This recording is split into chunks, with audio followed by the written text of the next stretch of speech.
Happy Friday and welcome back to Drinking by My Shelf.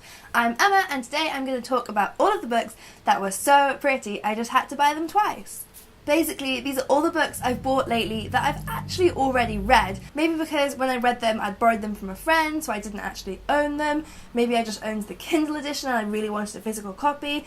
And sometimes I already had a physical copy, I just really wanted this particular edition. So the first one on my list, the silly thing is, I don't actually particularly like this cover, but I loved the book. This is Asking for It by Louise O'Neill. When I read this one the first time, I read it on my Kindle, and the same for Louise O'Neill's other book, Only Ever Yours. I read both of them on my Kindle, loved them both so much that I knew I had to own them. I love owning matching editions of books in a series or by the same author, so I knew I wanted to get these together, even though I don't particularly love this one, because knowing what's inside the book, it's just too haunting seeing that image on my bookshelf every day. But the book was so good that I knew I had to own it, so I did get these two as a set.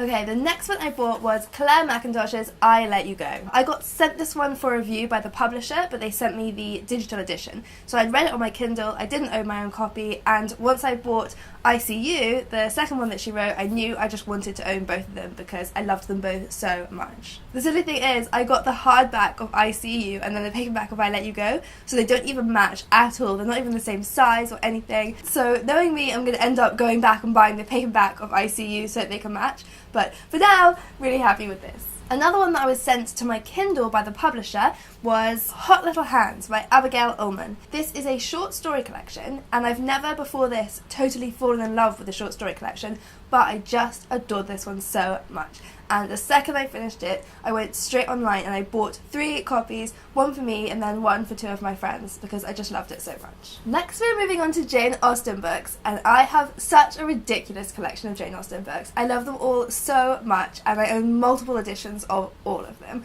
but every time I see a new version I'm like, I want that one too.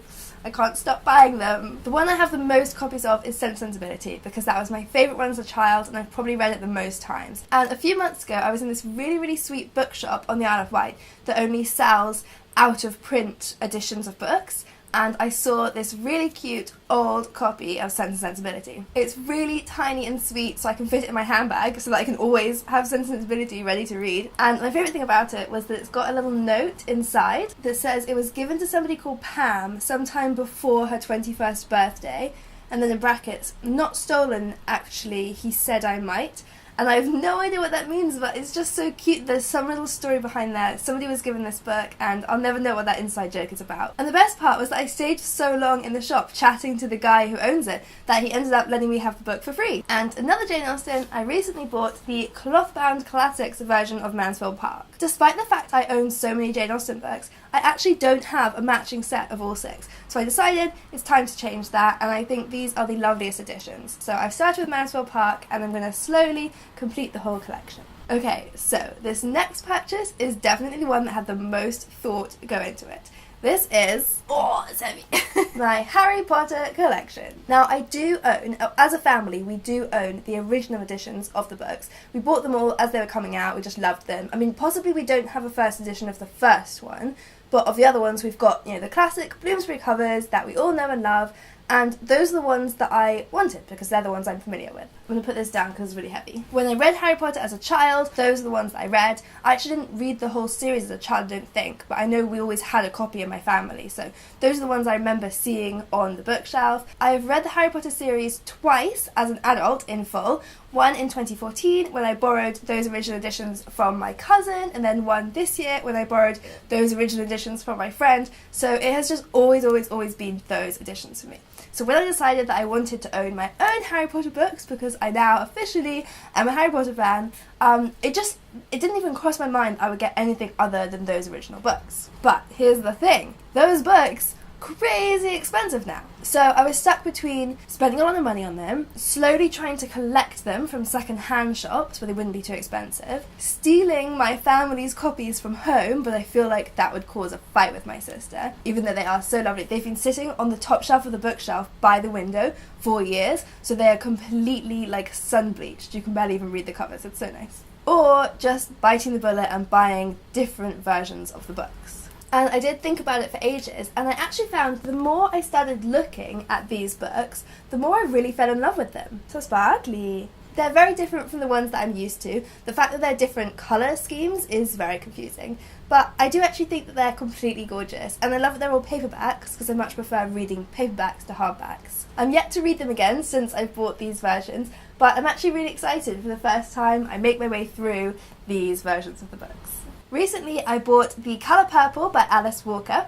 This was a book that I have read and loved, but I borrowed my friend's edition when I last read it, so I really wanted to own my own copy, and I'm reading it again this month for class, so I got this beautiful purple edition. Another book that I borrowed from a friend and totally fell in love with was Fried Green Tomatoes at the Whistle Stop Cafe by Fannie Flagg. I loved that one, so I knew I wanted my own copy, and I've been looking around for a while, and a few months ago I just saw in Waterstones the most beautiful version of that book I've ever seen, so I instantly had to buy it. I should show it to you, I forgot that bit. Fried Green Tomatoes at the Whistle Stop Cafe. How gorgeous is this book? From the colours to the font, it is one of my favourite book covers on my shelf at the moment. I just adore it. Okay, now we're on to my last two, and these are books that I already own, and I bought these new ones for no better reason, just that I saw the new covers and loved them. One of my all-time favourite books, The Princess Bride. I only owned the one with the black and white cover before, and the second I saw this one I just loved it. It's so fun and colourful. To me it's a much better representation of the adventure of the book, because it's one of my favourite books ever, and I never felt like the other cover really did it justice, though I've spoken to some people who much prefer that one, so you know, it's all whatever your own tastes are, but I love this one so much. And then finally, my latest acquisition is a book that I own. This is now my third edition of the book, but one of them is just the first one I bought before I knew how much I was going to love it, so it's quite plain. The second one, you know who you are, who's borrowed it from me. I want it back. And then finally this third one, which was a totally surprised buy. I wasn't going to the shops with the intention of buying it at all, but I saw the cover and just fell head over heels and knew I had to have it, even though it was like £25, which is quite expensive for a book, I think. But anyway, my favourite book in the world is Vile Bodies by Evelyn Waugh, and this is the most beautiful book I've ever seen. It's hardback, which I usually hate, but I love in this instance. It's got deckled edges, which I usually hate, but they look so pretty here. I love that it's yellow, I love the drink on the front, I love the writing, it's just perfect. I think this might be my favourite thing I own. So that was my list of books so beautiful I had to buy them twice. Leave me a comment below if you know any even more beautiful editions of those books, or if this is something that you have a guilty habit of doing as well. And don't forget to hit that subscribe button. I don't know where it is, I don't know why I pointed there, it's probably there, because I make new videos every Friday. Cheers! I burped.